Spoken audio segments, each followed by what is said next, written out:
Hello साथीहरू नमस्ते। आज चाहिँ म स्कुल जाँदैछु। बहिनीलाई टिफिन पुऱ्याउनुको लागि यता हेर्न सक्नुहुन्छ। म चाहिँ एक्लै जाँदै थिएँ। जाँदै बाटोमा साथी पनि भेटाएँ अनि साथीसँग गफ गर्दै गर्दै स्कुल पनि पुगिसकेछु।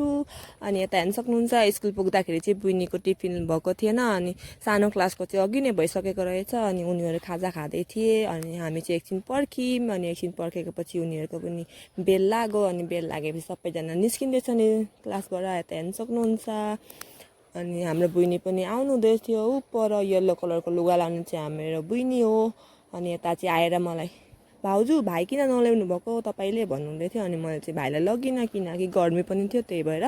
अनि भित्र खाँदा चाहिँ गर्मी हुन्छ भनेर बाहिर लगेर खुवाउँदैछौँ खाजा। हेर्न सक्नुहुन्छ खाजा खानु हुँदैछ। खाजामा चाहिँ मैले आज चाउचाउ लगिदिएको थिएँ अनि घरमा फलेको लिचीहरू पनि थियो अनि त्यो पनि लगिदिएको थिएँ।